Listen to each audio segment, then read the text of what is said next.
Pois bem, queridos irmãos, a paz do Senhor. Estamos aí na lição de número 4. Estamos hoje tratando da mordomia da família. O texto áureo de hoje está baseado em Josué, capítulo 24, versículo 15. Porém, se vos parece mal aos vossos olhos servir ao Senhor, escolhei hoje a quem sirvais, porém eu e a minha casa serviremos ao Senhor. Verdade prática, a família é a primeira instituição criada por Deus e por isso é a nossa primeira igreja pela qual devemos amorosamente zelar. A leitura bíblica em classe está baseada também em Josué capítulo 24, versículo 14 e versículo 15, e aí na continuação, na carta de Paulo aos Efésios, capítulo de número 5, versículo 22, depois o versículo 25 ao versículo 28, aí para a meditação dos irmãos, para a nossa leitura bíblica em classe. Estamos aí, irmãos, tratando sobre a mordomia hoje da família. Estamos nesse trimestre tratando de mordomia cristã, e hoje vamos abordar algo muito importante, que é sobre a família. Nos últimos dias, ou neste século, mais do que nunca, a família tem sido atacada de uma maneira muito expressiva, É um ataque que a gente chega a ficar até assustado, E por vezes nós, como cristãos que somos, nós temos infelizmente por hábito de colocar Deus em primeiro lugar. Temos esse hábito de dizer que Deus está em primeiro lugar. Boa parte de nós colocamos a igreja em segundo lugar. Boa parte de nós colocamos o trabalho em terceiro lugar e a família está em quarto lugar. E deveria ser completamente ao contrário para nós entendermos o que é nós como mordomos, Nós como alguém que cuidamos da família. Deus é em primeiro, porque Ele é o nosso Senhor, a Ele nós prestamos culto, a Ele nós prestamos adoração. Mas em segundo lugar está a família. Mas a Bíblia diz buscar primeiro o reino. E a família não faz parte do reino? O primeiro lugar em que eu demonstro, ou que eu demonstro, que o reino de Deus está em mim, é no meio da minha família e com os meus familiares. Eu vou usar os dois termos. Eu vou ter que demonstrar que o reino de Deus está em mim, na minha convivência com a minha esposa e com meus filhos, e eu vou demonstrar que o reino de Deus está em mim quando eu convivo com a minha sogra, com meu sogro, com meu cunhado, com as minhas cunhadas, com os meus sobrinhos, com a minha mãe, com meu pai, com meus irmãos, com os meus sobrinhos. Eu vou ter que demonstrar. Aí eu consigo demonstrar. Porque é algo importantíssimo para nós entendermos a mordomia da família. Não adianta ninguém lá fora, presbítero Monsenhor, dizer assim, olha, o Luciano é uma pessoa espetacular. Mas quando conversar com a minha sogra, por exemplo, ela dizer, não sei. Quando conversar com o meu irmão, não. Então eu preciso exercer a mordomia da família. Essa é uma abordagem muito interessante, O olhar daqueles que estão de fora. O testemunho daqueles que acompanham a vida diária da pessoa. Quando nós olhamos para essa lição, a lição de número 4, ela vai tratar dos pilares do casamento, da família, a constituição de um lar. E nós temos como exemplo principal sempre a formação do homem no Jardim do Éden. Isso é de forma assim ilustrativa, pedagógica e muito interessante quando Deus faz o ser humano completo. Nós já tratamos disso. A criação do homem, ele já vem trazendo consigo a sua companhia, aquele que estava por ser revelado, a pessoa da Eva. Se você ler o texto com bastante calma, você vai perceber que nessa vida dentro do jardim, antes do pecado, a perfeição, não existia entre eles problema de nudez, intimidade, não havia nome. O único nome dado era para Adão. Adão simbolizava tanto o homem quanto a mulher, demonstrando claramente a igualdade, a equanimidade. Quer dizer, havia entre os dois essa distinção, não havia essa polarização, que isso vem com o passar do tempo, principalmente entre os gregos, colocando homem, mulher, branco, preto, rico, pobre, grego, troiano. Sempre essa dicotomia, quer dizer, essa polarização dos dois lados, porque Deus faz o homem como um ser único. Deus não cria dois indivíduos, cria um só, sendo os dois. E essa é a grande dificuldade nossa hoje dentro do casamento, porque o casamento foi feito para uma união estável e permanente, sem dissolução. Era para ser para sempre, até que a morte os separasse, né? Esse é o padrão de Deus. Cristo vai ser interrogado a respeito do divórcio, de uma forma bem ardilosa, tentando fazer uma armadilha para Deus, né, para o Senhor Jesus Cristo, perguntando: e aí o divórcio? Moisés nos permitiu dar a carta de divórcio. E Jesus disse: realmente, por causa da dureza do vosso coração, foi permitido que vocês fizessem determinadas coisas, mas no princípio não era assim. O nosso propósito da criação do ser humano para uma vida de relacionamento com Deus é como eu e o Pai, que não nos separamos, ambos somos um. Assim como o homem e a mulher, ambos são um. Isso é interessante, porque para eles se torna complicado, porque eles se divorciavam por qualquer coisa. O motivo de divórcio poderia ser uma comida mal feita por parte da esposa, um dente que caiu e ele acha que ela não está mais de acordo, qualquer coisa que ele achasse que não era bom. Ela não poderia fazer isso, mas ele poderia fazer isso. E por isso que quando nós lemos lá a Samaritana, né, no 6º casamento, vai nos explicar essa facilidade de casar mais de uma vez. Então, o casamento, a princípio bíblico, só pode ocorrer entre homem e mulher. Só entre macho e fêmea. O resto, irmãos, é parceria. Dupla. Né? Parceria, dupla. E se não for nesse contexto de macho e fêmea, não teríamos a população que temos hoje. Extinguiria, porque com o passar do tempo não haveria mais reprodução. Aí, não havendo reprodução, acaba-se a raça humana. Né? E sempre para um relacionamento homoafetivo, né, que é a palavra mais utilizada hoje, não homossexualismo, então se tem que falar hoje homoafetividade, vai abordar que sempre haverá uma família normal, produzindo filhos normais, para que haja um relacionamento homoafetivo. Não surge um parceiro deles. Eles vão adotar uma criança, mas de um casal heterossexual, de um homem e uma mulher. A mulher, quando é duas mulheres, elas vão fazer uma fertilização, mas vai ter que achar um parceiro doador de sêmen. Exatamente. Né? Quando são dois homens, vai ter que achar uma mulher que queira, por mais ilegal, no Brasil, por exemplo, que seja, mas por debaixo dos panos a gente sabe o que acontece. Vai achar uma mulher que queira ser ali uma barriga de aluguel. Hoje não se usa o termo barriga de aluguel, usa-se o termo agora aceitável, barriga solidária, para dar a formação do que eles chamam de ditas famílias. Então nós estamos aprendendo o primeiro tópico, o quê? Que Deus institui o casamento. Não é uma ideia humana.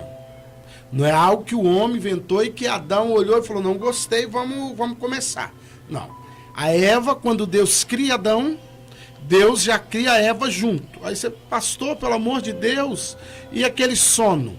Não, mas aí se você perceber naquele sono, Deus tirou de dentro de Adão a Eva. Exato.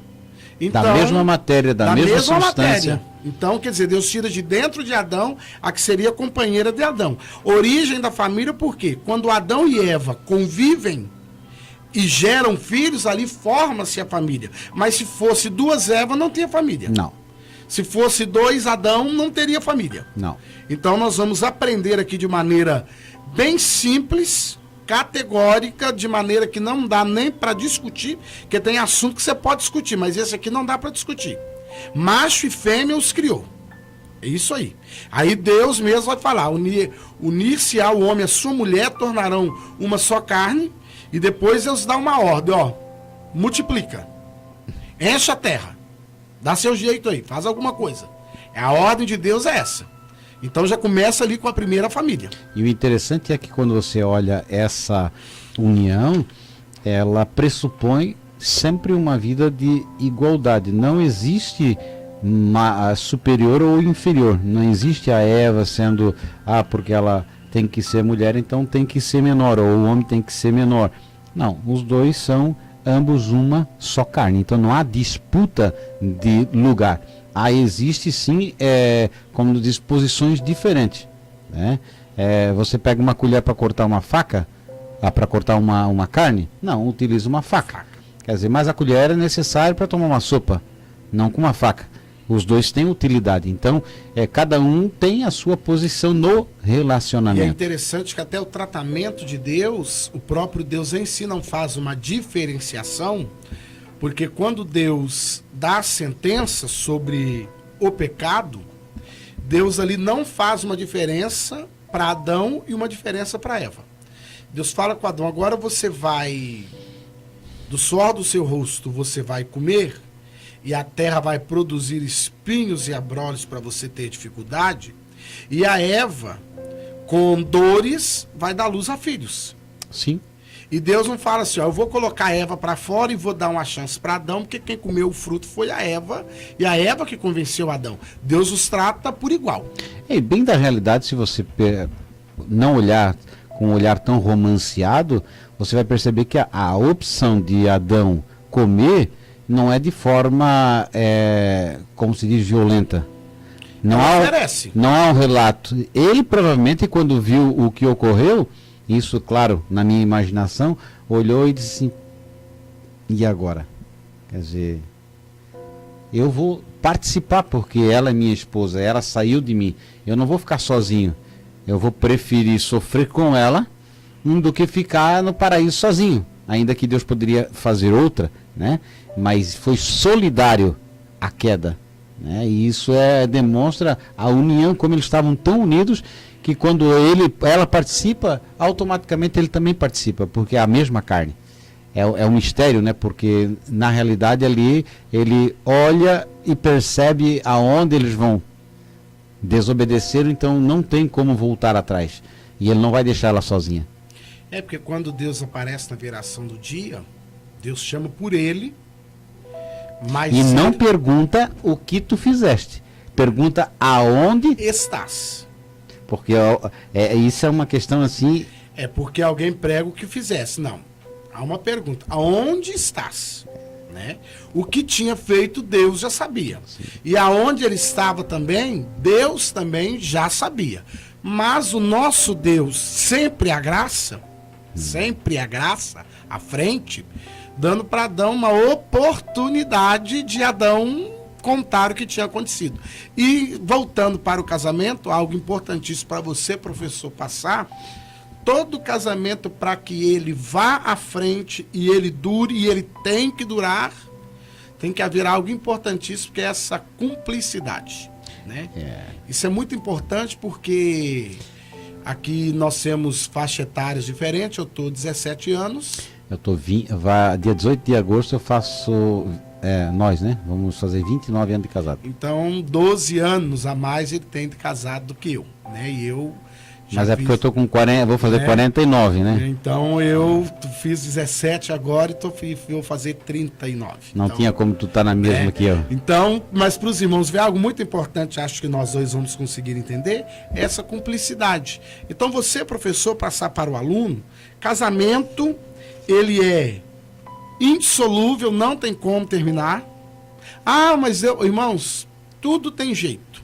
É interessante que hoje, devido a uma série de interpretações, que nós temos que ter muito cuidado, mais o presbítero Sérgio estava conversando em off aqui, e às vezes nós pegamos um texto e eu tiro uma interpretação que me agrade daquele texto, tomo para mim e acabou. Não, irmãos, quando Jesus fala, eu acho muito interessante, ou muito importante, ou uma resposta para todos nós a qualquer tempo. Jesus fala: no princípio não foi assim. No princípio não foi assim. É interessante, Jesus já fala: no princípio não foi assim. Foi Adão e Eva. Adão podia falar, ó Deus, a Eva pecou, ela comeu fruto, não quero ela mais, e o Senhor faz outra para mim, bota ela fora do paraíso e resolve o problema com ela.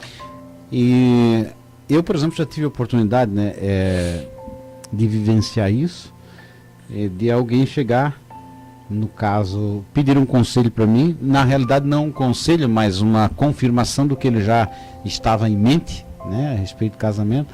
Então ele aceitou a Cristo, mas não entendeu o Evangelho. Então ele vinha de um ajuntamento, né? Então ele estava já com a sua companheira já durante 10 anos, ele já tinha um filho de 6 anos, mas nunca foi casado no papel. Assim como Adão também não tinha cartório e não foi casado no papel. E esse negócio de papel vem de um tempo, né, da modernidade. E aí você vai perceber assim, ele me pergunta a respeito, como ele está em adultério, em fornicação, porque como ele está junto e não está no papel, então ele está em fornicação. Então ele convém que ele se separasse dessa mulher que ele está em fornicação, como ele é solteiro. Os irmãos estão entendendo? Para poder, no caso, constituir uma família. Aí eu perguntei para ele, disse, meu amado, se eu for na tua rua, na casa ao lado sua, e lhe perguntar para o seu vizinho, de quem é aquela mulher? O que ele vai dizer? Que é a sua esposa. E aquela criança que está correndo no pátio, é filho de quem? Então, a questão de não ter um papel assinado, não lhe isenta a responsabilidade e não tira a sua obrigação de paternidade. Quer dizer, nós precisamos pensar que não é só o papel, mas é o quê? É a responsabilidade que cabe a nós. Então muitas pessoas estão pensativas assim, a respeito do papel. Ah, mas eu não sou casado no papel. Mas você é homem. Assume aquilo que você fez, não é? Se você não tiver não assumir o papel que você fez, você não tem como honrar com a tua palavra. E aí, irmãos, então, o casamento é indissolúvel. Origem da família não é algo que o homem inventou, mas é algo que Deus fez e é um projeto de Deus que deu certo e está dando certo. E você já percebeu que muitos lutam orando para que Deus mude a vida do esposo e mude a vida da esposa, mas não pede para mudar a sua vida. Deveria se tornar um marido ideal. Eu deveria me tornar ou ser o marido ideal. Porque Jesus vai afirmar isso através de Paulo, né? Querendo dizer que o homem deve amar a sua esposa como Cristo amou a sua igreja e por ela se entregou. Quer dizer, morreu por ela. Quer dizer, a ponto de aceitar o opróbrio, a vergonha, a morte vexatória de estar pendurado numa cruz. Quer dizer, por amor. E quanto de nós suportamos, vamos supor, às vezes as atitudes contrárias, porque é mais fácil dizer, não suporto mais essa mulher, não suporto mais esse homem. Tá, mas até que ponto nós não suportamos? Jesus suportou até a morte. Então, até que ponto eu tenho a disponibilidade de doar a minha vida para que o meu relacionamento se mantenha? Eu não posso viver de emoções, né? Tem muitos casamentos com 7, 8 anos, 10 anos. Ah, irmão, não sinto mais amor pela minha esposa. Não tenho mais atração por ela. Ou ele, vice-versa, né? O amor não diz respeito a sentimento, a emoções. A atitude, sim. Se você tiver a mesma atitude de tentar enamorar a sua esposa novamente, vai dar resultado. Se você pensar em tratar sua esposa ou seu esposo do jeito que você trataria o seu novo affair, o seu novo namoro, com certeza levando ela para comer fora, dando presente, chocolate, flores, ou tratando bem, automaticamente os relacionamentos se melhoram. E aí, irmãos, fica para nós, né, esse aprendizado, né? O casamento não acaba, família foi Deus que formou, e nós agora já estamos partindo aí agora para o segundo tópico, a mordomia da família. Os princípios que regem casamento cristão, princípio da monogamia. Irmãos, e é interessante que Deus mesmo vai falar, né? Ele vai falar, portanto, deixará o homem, o seu pai e a sua mãe, unir-se à sua mulher e tornar ambos uma só carne. Já sempre Deus mostrando que a Eva não foi algo produzido depois, foi algo que já estava em Adão. E aí você vai perguntar, mas pastor Luciano, presbítero irmão Sérgio, nós vamos ver N situações na Bíblia de poligamia. Aí eu vou te afirmar, não foi algo que Deus concordou. Vamos começar entendendo que um caso que nós mais citamos é o de Abraão, né? Pai da fé. Deus tanto desaprovou que a promessa que Deus fez, ele cumpriu em Sara. Quando o menino cresceu, Isaac cresceu, que ele desmamou, a Bíblia diz, um determinado dia, você vai acompanhar lá no capítulo 21 do Gênesis, que a Sara deu uma olhadinha e o Ismael estava fazendo uma brincadeira meio sem graça com Isaac. E ela não gostou. E ela chamou Abraão e falou, olha, eu não quero mais. Pega essa tua serva, manda ela embora daqui com seu filho. Para você entender que Deus nunca vai aprovar a poligamia, que a Bíblia diz que aquilo pareceu mal aos olhos de Abraão, e Abraão levanta pela madrugada e ele vai orar ao Senhor. Para você entender que Deus não aprova. Leia o capítulo 21 do Gênesis. E Deus falou com Abraão, não te pareça mal o que a tua esposa pede. Manda Agar embora e manda Ismael embora. Porque em Isaac vai ser cumprida a promessa. Deus cumpriu a promessa em Isaac. Deus cumpriu a promessa na esposa de Abraão. Deus cumpriu a promessa com Sara. Abraão que tomou atitude precipitada. Porque Sara era estéril. Depois você vai ver a mesma situação que esse já foi inteligente.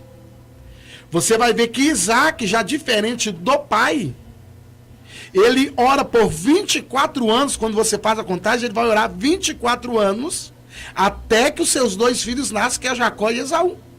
Ele não procura outra mulher, ele busca do Senhor, ele espera no Senhor até que os seus filhos nascem. Então você vai ver que Deus não concordou. Deus não aceitou. Então você vai dizer, não está registrado. Por que eu gosto da Bíblia? Eu amo a palavra de Deus por isso. Ela não mostra só o meu lado bom ou o lado bom das coisas. Ela mostra os erros que aconteceram e mostra a maneira que Deus não concordou. E você vai ver em Abraão que Deus não aprova. Porque se Deus tivesse aprovado a poligamia, Sara e Agar poderiam ter convivido no mesmo lugar, os dois poderiam ter sido criados no mesmo, e por mais, ainda vou além. Se Deus aprovasse, não precisava Sara ter ficado grávida a idade que Sara ficou. Mas a desaprovação de Deus foi total, que Deus fala com Abraão, não te pareça mal, manda embora. Então, irmão, nós precisamos ter esse entendimento, que nem tudo que acontece tem duas diferenças, né? Tem a vontade, que é a vontade de Deus, né? E tem a vontade permissiva. E aqui é algo que é vontade permissiva, mas não que era algo que fosse do coração de Deus. Então, o princípio para um casamento bíblico, princípio que rege um casamento cristão, primeiro princípio, monogamia. Eu casei com a minha esposa e no decorrer do meu viver com ela, até que Jesus me leve, ou que Jesus leve ela, ou que, quem sabe, a minha fé é que nós sejamos arrebatados, eu não posso ter nenhum outro relacionamento durante o período. Por qualquer probleminha, tivemos um probleminha aí, eu já procuro uma outra aí, porque, eu fiz uma viagem, fiquei 40 dias fora, então estava longe, não resisti. Não, eu sou um homem casado. Eu sou um homem casado, eu tenho que respeitar o meu casamento. Ah, pastor, mas ela ficou doente e tal. Não, você é um homem casado. Isso é um princípio bíblico que rege o casamento. Deus o quer assim. E se você estiver passando uma situação muito difícil, nós nunca podemos esquecer, irmãos, nada que a oração não resolva. É uma preocupação. Quando você olha Abraão, ainda não dá tanta confusão, mas na casa de Davi o negócio fica feio, fica assim, horrível. Um irmão abusa sexualmente da outra irmã, né, que não é irmã de sangue, mas é só por parte de pai. O outro fica com as concubinas do pai na frente de todo o povo. Quer dizer, o outro mata o outro irmão. Então é uma bagunça. É assim, olhar a casa de Davi é um modelo a não ser seguido. Então, você que está casado, como disse Paulo, Mantenha-se casado e mude a sua vida para que você seja o esposo ideal. Esposa, mude a sua vida para que você... Ah, mas eu já sou boazinha. Melhora um pouquinho mais. Apóstolo Pedro vai chegar a dizer, até para não haver desculpa, primeiro Pedro vai aconselhar para nós, maridos. Ou pede para Deus levar ele, né? Ou levar ela. Mas o apóstolo Pedro não vai ensinar assim. Pedro vai ensinar... Salva primeiro, e mata esse amarelo. Primeiro o apóstolo Pedro vai ensinar o seguinte: vós, maridos, coabitai com a vossa esposa, tendo ela como um vaso mais fraco, respeitando a sua fragilidade. Então, já vai ensinar que se eu quero viver bem com a minha mulher, eu vou ter que respeitar uma fragilidade que ela tem, que é própria dela. Mas aí a mulher vai ouvir assim, mas o meu marido não é crente, tem uma dificuldade. Pois é, aí esse mesmo apóstolo que fala para eu tratar minha mulher como vaso mais frágil, respeitando a sua fragilidade, seus momentos, seus dias, sua TPM, etc. Ele diz assim: e mulheres, sede vós igualmente submissas ao próprio marido, para que, se ele ainda não obedece à palavra, seja ganho sem palavra alguma, por meio do procedimento da sua esposa. Então aqui foi para as esposas. Então quer dizer, a Bíblia vai te ensinar para você, minha irmã, fazer o quê? Você vai tratar ele bem. Você vai tratar ele bem, você vai respeitar ele e as coisas vão se ajeitar. E para nós, marido, vai dizer o quê? Respeite ela. Ela é vaso mais fraco, ela é mais frágil, trate ela com respeito, trate ela com consideração, mas em momento algum a Bíblia vai falar, procure outra. Ore para que eu intervenha. Em 1 Coríntios vai dizer que se o marido descrente não quer ver mais com a mulher, que se separe, mas não case de novo. Pois é, aí você tem que pensar, você vai ficar sem casar? A mulher, se quer, no caso, se separar do marido, pense. Por isso ele diz no início lá do capítulo de número 7, 1 Coríntios, quanto ao que me escreveste, quer dizer, Paulo trazendo uma mensagem para a igreja de Coríntios, uma igreja super problemática, onde a prostituição na cidade de Coríntios era terrível, né? Ele vai dizer, ó, eu acho que é bom que o homem não toque mulher. Mas ele vai dizer, mas por causa da impureza, cada um tem a sua própria esposa. Sua própria esposa, não é mais de uma, sua, é no singular. A sua, não é suas esposas. Sua esposa. Sua esposa. E cada um seu próprio marido. O marido concede à esposa o que lhe é devido e também semelhantemente a esposa ao seu marido. E depois embaixo ele vai falando dos filhos e tudo, mas ele trata dizendo, olha, não dá para viver junto, separa. Só que não casa de novo.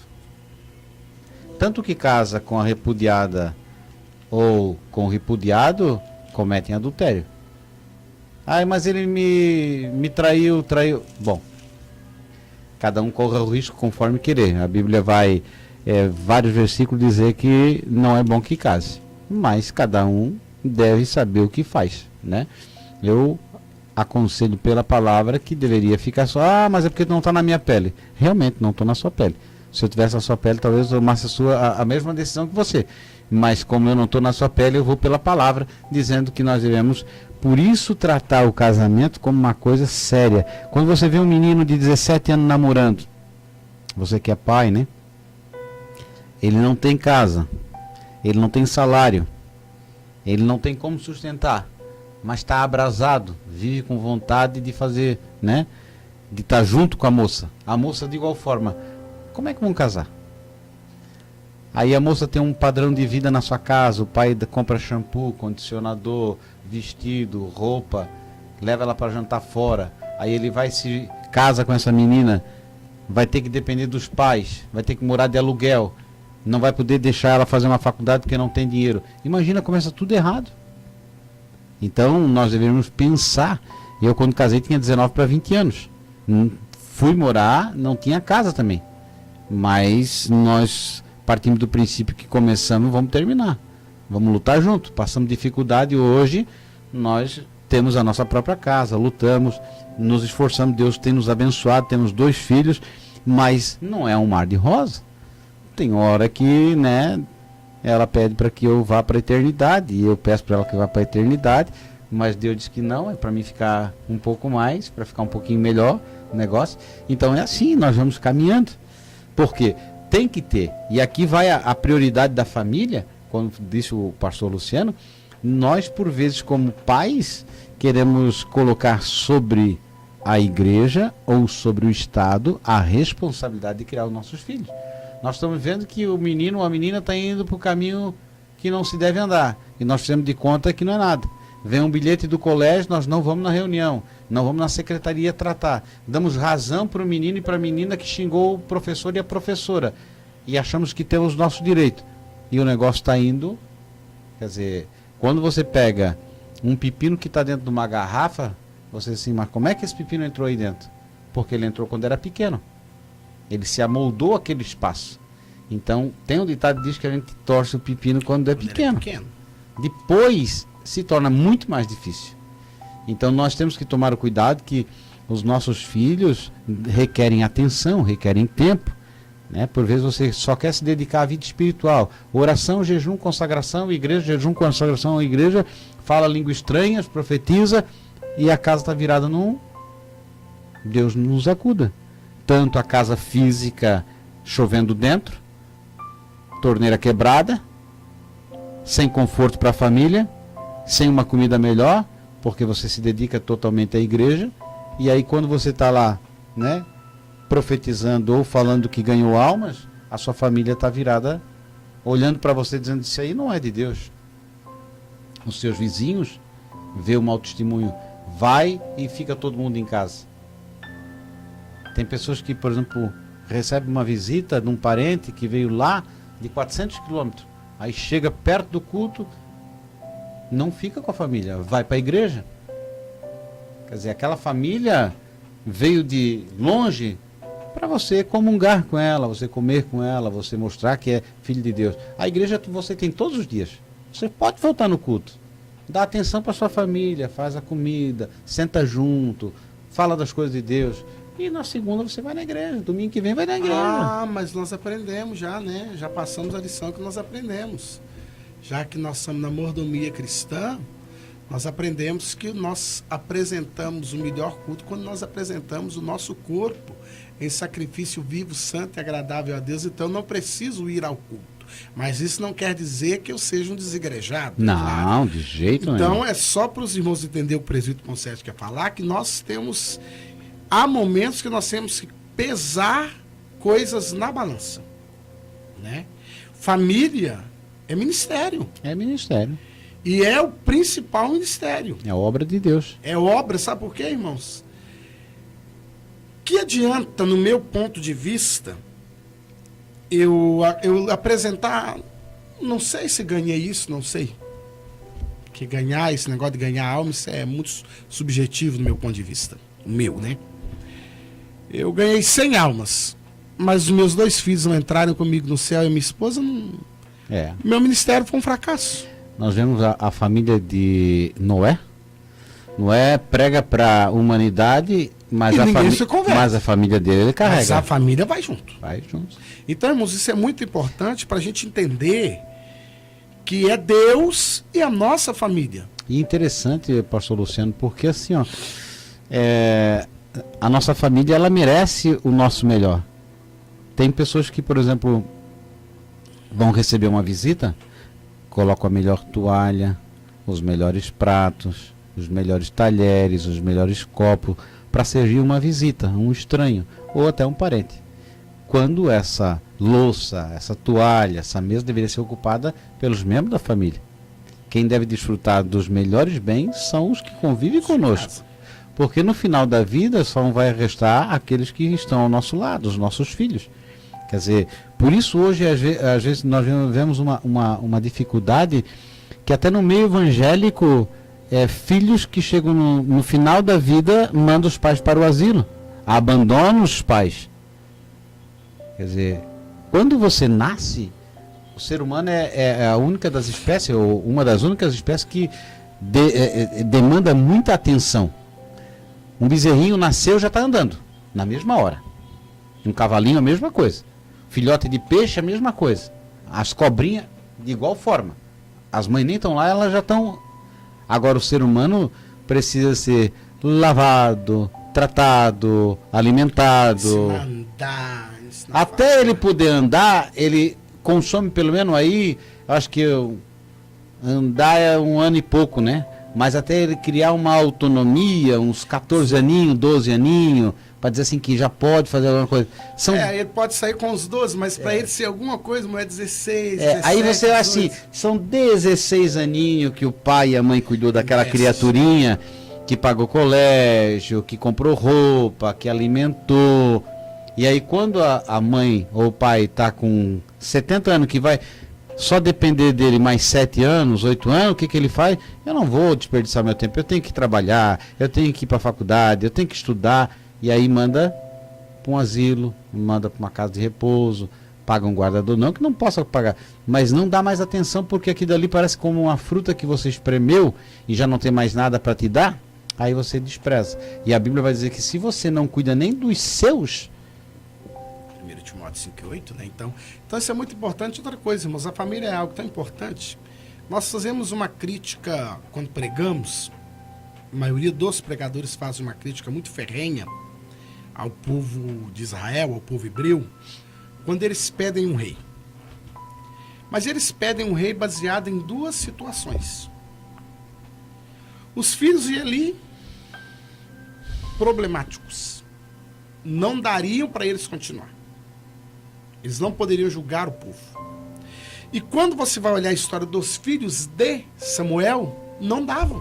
E Samuel foi levantado para corrigir o erro de Eli. E no final da vida, repete. Repete a mesma coisa porque ele julgou, legislou, apresentou sacrifício, ungiu o rei, fez o que Deus quis, mas aí você fala, mas pastor, ele fez tudo o que Deus quis. Ele não fez tudo o que Deus quis, porque a família ele deixou. Porque aí você vai dizer, ele poderia ter tirado um tempo, como todos nós devemos tirar um tempo. Tem dia, irmão, que vai ser melhor. Talvez você, professor, vai ficar meio escandalizado, algum pastor vai ficar escandalizado com o pastor Luciano, mas escândalo é bom que dá e passa. Mas tem dia que é melhor você faltar o culto e sair com a sua esposa e os seus filhos, dar uma volta no shopping, comer, nem que seja uma casquinha daquela de R$2,50, vai ser o melhor culto para ele. Do que você pegar eles, levar para o culto, obrigado a você ir para o culto e eles ficarem dentro de casa. Quantas crianças crescidas hoje revoltadas? Com a igreja. Não, com os pais também, né? Com a igreja, com os pais. Você olha assim, eu converso bastante assim com pessoas de 50 anos, crianças grandes revoltadas, mulheres de 45, 50 anos revoltadas com seus pais. Já passou, já perdoou, mas ficou lá atrás. A forma como tratou, o desprezo que fazia. Tratava melhor os de fora do que os filhos. Quer dizer, quando chegava a visita, do bom e do melhor, e parecia que estava no céu. Aí os filhos, desprezado. Vai passear, ou ajuda os de fora, os de dentro não.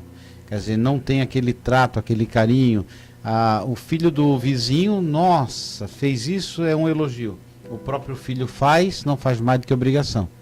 Quer dizer, quando não traz afronta para o filho.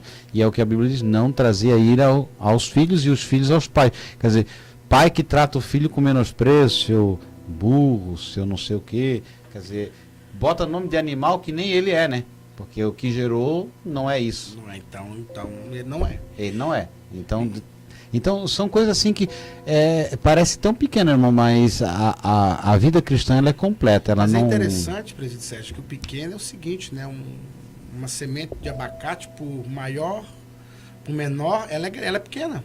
Ela até parece grande, mas ela é pequena pelo tamanho da árvore que ela gera e pela quantidade de abacate que ela vai gerar durante uma vida de um abacateiro.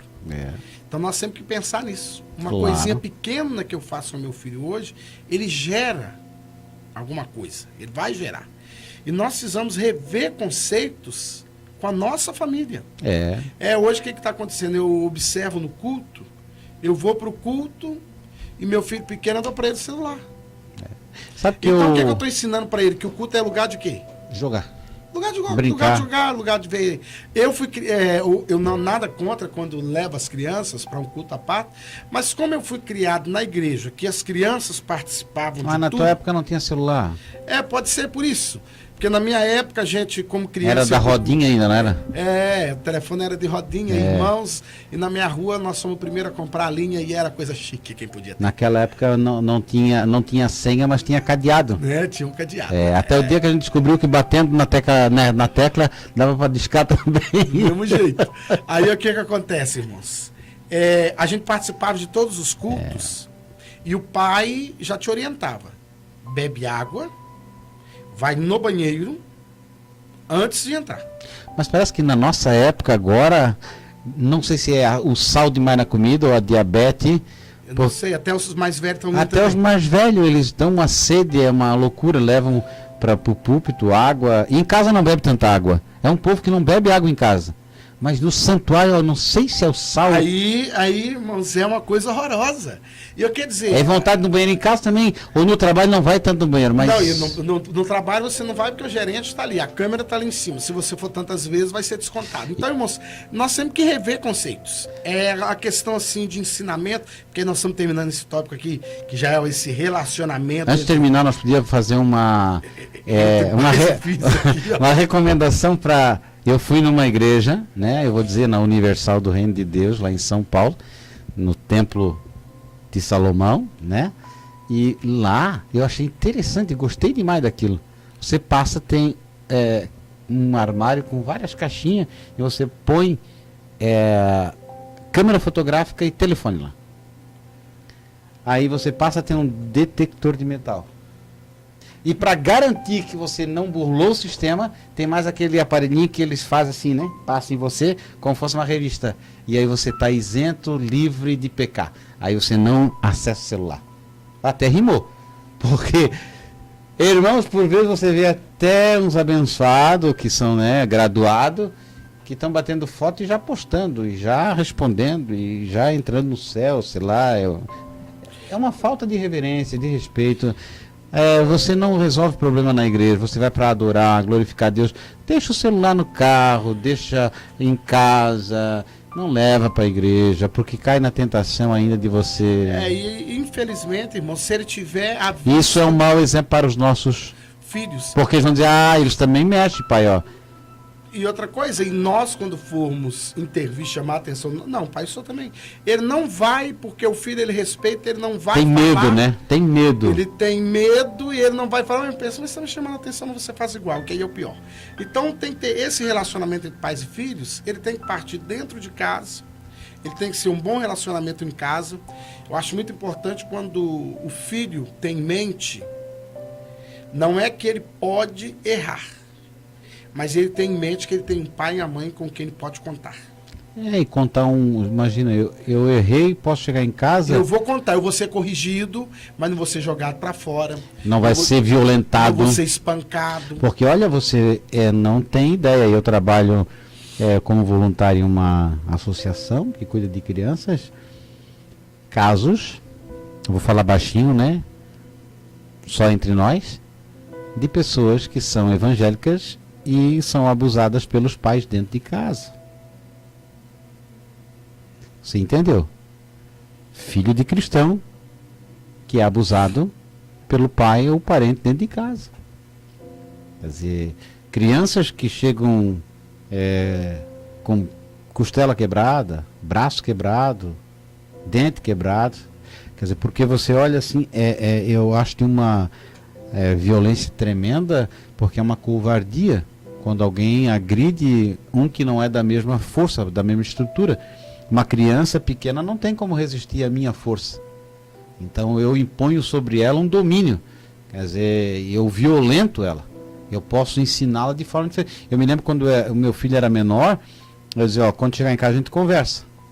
E aí quando chegava em casa, eu levava ele para o quarto e dizia assim, ô Mateus, é o seguinte, lá na visita, você ficou brincando, eu olhei para você, aí pai, me perdoa. Ele já entrava, né, na misericórdia. Eu digo, agora não, agora eu vou te dar 2 cintadas e depois tu vai me dar um abraço e um beijo. Dava 2 cintadas, ele chorava, vinha cá, me abraçava, beijava, pronto, acabou. Não precisa na hora da raiva, porque na hora da raiva tem gente que espanca.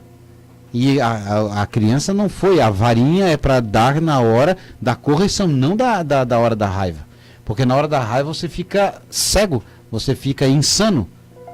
Por que acontece briga no trânsito e as pessoas matam uma a outra? Porque na hora da raiva o ser humano sai fora de si. Então, na hora de tomar uma atitude de reprimir alguém ou uma criança, dá uma volta, respira fundo, toma um banho, toma água. Passou a raiva, você vai lá e conversa com a criança e diz, ó, você vai apanhar por isso. Aí a criança apanha consciente. Ah, mas daí se passar a raiva não... Mas tem que corrigir. Tem que corrigir. Então, nós que somos, eu posso dizer, porque eu tenho 2 filhos, um de 23, um de 12, passa a situação, tem hora que eles fazem a gente passar raiva cristã mesmo, né? Mas isso é para fazer nós ver. Eu acho que isso é maravilhoso de Deus, porque sabe que quando cai a nossa máscara de santidade, assim, quando acontece aquele problema, assim, que você tropeça, ou quando alguém faz alguma coisa, aí cai aquela tua máscara de santidade, assim, eu não era tão crente quanto eu pensei.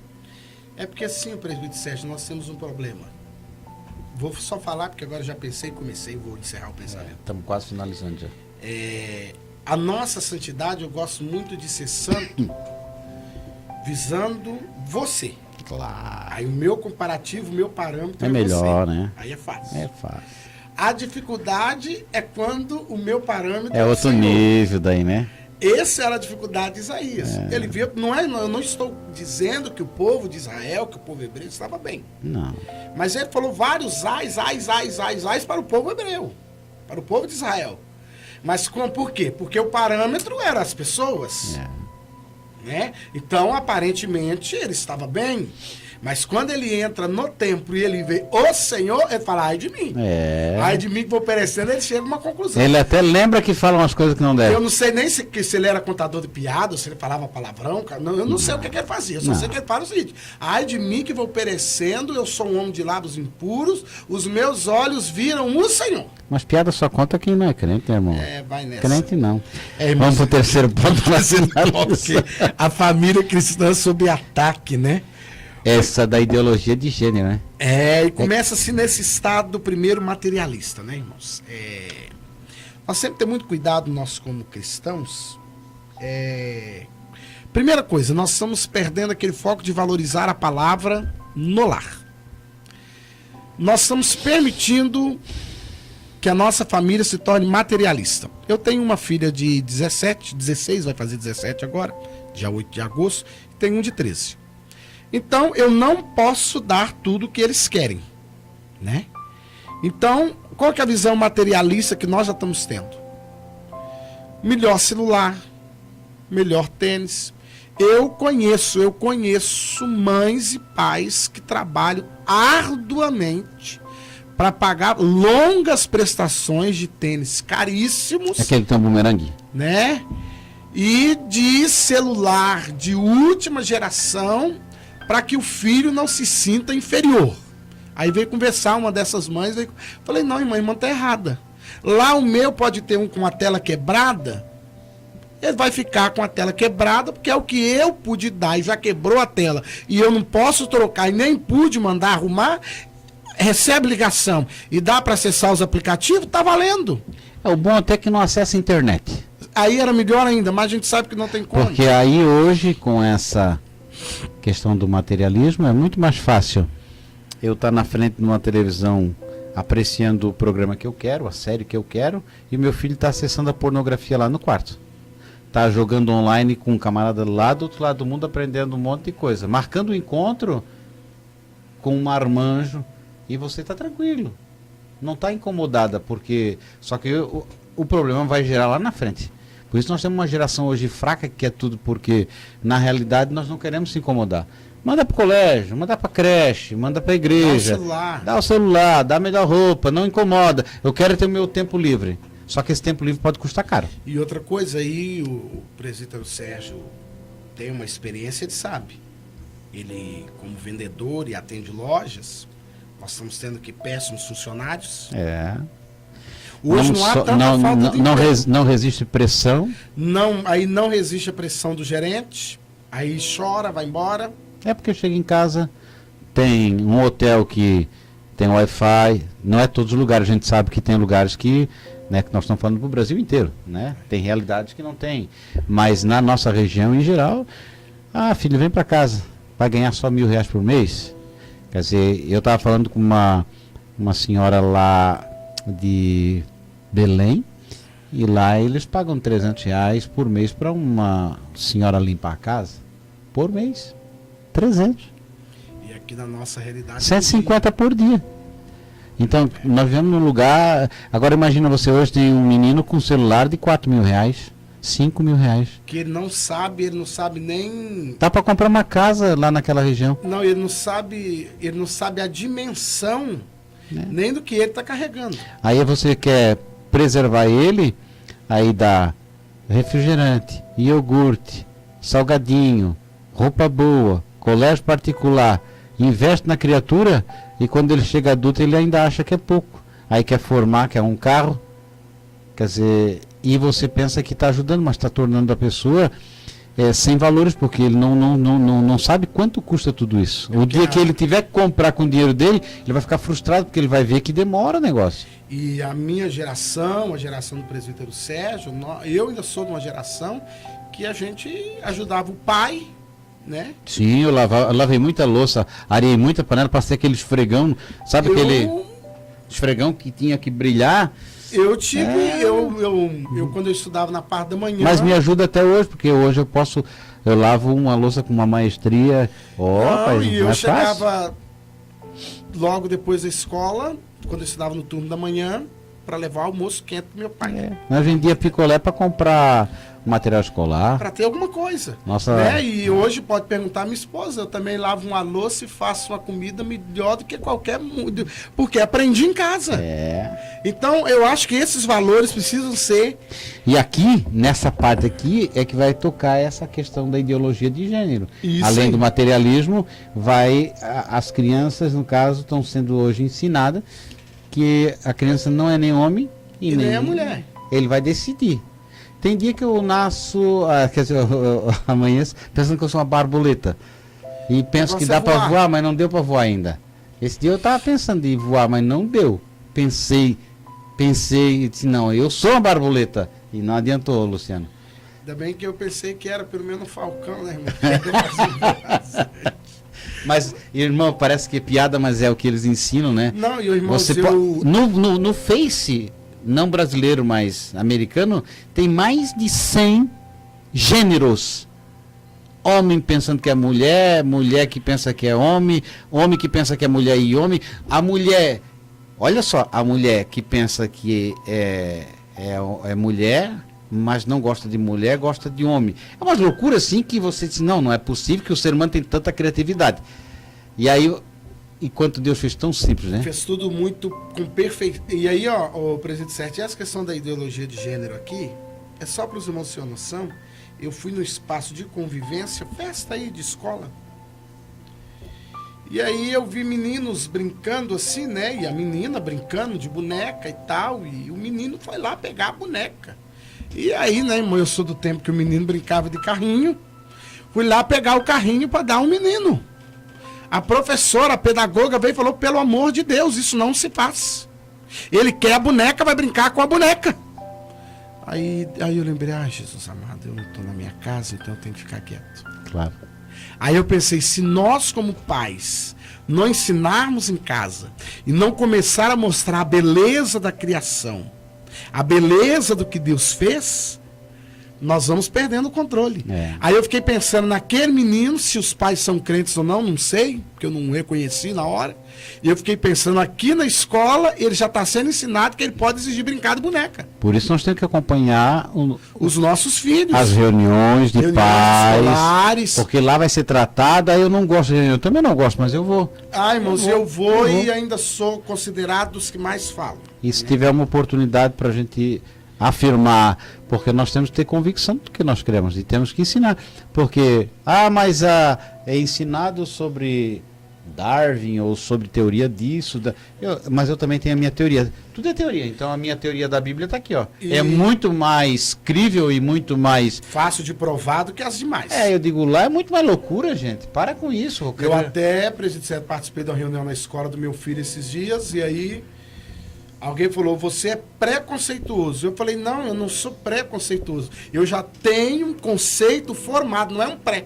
O meu já está formado e eu vou expor o meu conceito e não vou abrir mão do meu conceito. Tá certo. Estou num país democrático. Claro. Eu respeito o seu e você vai respeitar o meu e respeito do meu filho e trate ele com o conceito de cristão que ele traz de casa, porque se ele não for tratado como tal, eu vou recorrer à Secretaria de Educação, porque não é pré, é conceito. E você sabe que a criança ela não pode, vamos supor, um uniforme, uma atividade, tudo isso a família pode optar por sim ou por não. E é interessante que nós somos crentes e achamos que por causa da lei, não, irmãos, por causa da lei, isso não é de agora, isso desde a Constituição de 88, que todo cidadão é igual perante a lei. Nós que somos de uma igreja que naquela época era uma igreja muito tradicional, no meu período de escola, a Secretaria de Educação do Estado de Minas Gerais fornecia um documento que isentava membros da Assembleia de Deus, Congregação Cristã do Brasil e da Igreja Pentecostal Deus e Amor, nos isentava de usar bermuda e de praticar esporte, porque não condizia com a nossa fé. E era respeitado. Era só fazer um trabalho. Aí o que a gente fazia? A gente fazia uma redação, a gente participava. Não, irmãos, que era pecado, o que é pecado. Mas naquele tempo, como a igreja tinha uma outra visão, e era uso e costume, somente assembleiano era uso e costume, era respeitado. Então eu penso assim, nós temos que impor o nosso conceito, ensinar para os nossos filhos, por quê? Aí tem duas coisas. Aqui o terceiro tópico ensina dizendo aqui assim, um ataque a Deus e a ciência. Eu achei muito interessante, porque ataca a soberania de Deus, não ataca porque Deus não se sente nem atacado. Essas coisas a Deus não se incomoda.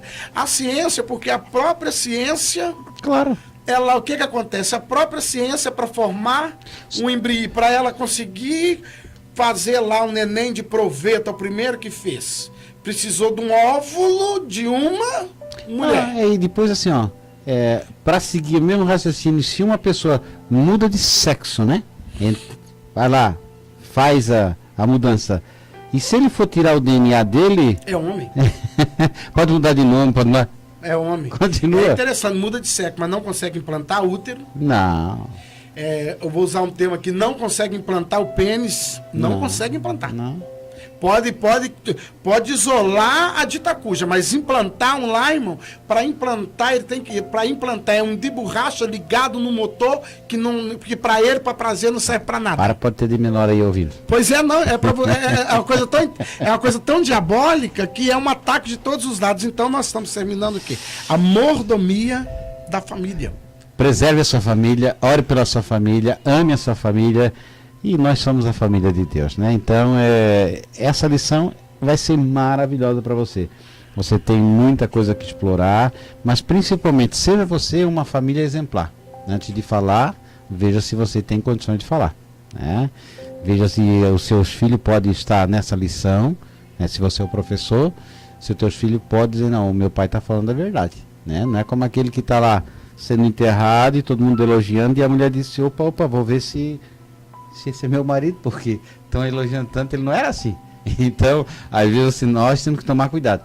Tem determinados assuntos que a gente tem que declinar e dizer assim, eu não posso falar disso não. Vou me consertar primeiro, depois vou falar. Então, família, bem maior. Depois, igreja. Depois, Estado. Mantenha a sua família, preserve ela e lute por ela, para que você possa, lá no céu, ver todos eles. Amém? Nós vamos assim encerrando essa lição e convidando você para nós estarmos participando da lição de número 5 para a semana que vem. Deus abençoe a todos vocês.